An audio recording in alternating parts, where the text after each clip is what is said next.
Okay, hello, assalamualaikum sa inyong lahat, sa mga kamag-anak namin dyan, mga lulutami, sa mga saber. Hello sa inyo, sila, marami kayo. Hindi ko na i-mention ang mga pangalan ninyo. So, nandito ako si Mami, at saka si Faisa, at saka si Akel. Nandito kami sa South Korea and gusto na namin i-extend sa inyo ang aming greetings sa Ramadan. Happy Ramadan po sa inyo lahat, sa mga taga-Saber family. Okay, so kung nanonood kayo ngayon, nakikita nyo kami dito, nandito kami sa isang station ng train. At ito si Mami, meron siyang sasabihin sa inyo na short message. Ayan. Ramadan Karim sa inyong lahat. Kagagaling lang namin sa Seoul.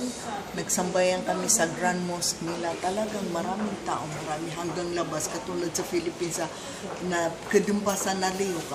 Madako sumusunod sa dunia. Okay.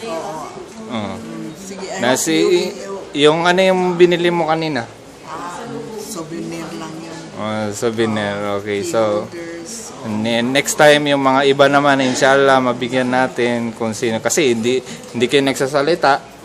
Kaya this time magsalita kayo para kung may gusto ba kayo, chocolate o kaya naman natin yan. Kahit na key holder, hindi naman mahirap sa bulsa yan.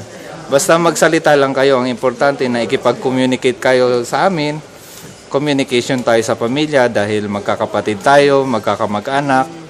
Mahirap naman yung tumatagal tayo sa mundo tapos hindi tayo nag-uusap-usap. 'Di ba?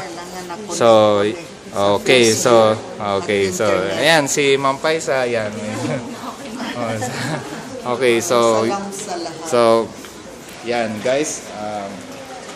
Kita nyo, maraming tao dito. Nag-aabang kami ng train, so yun lang.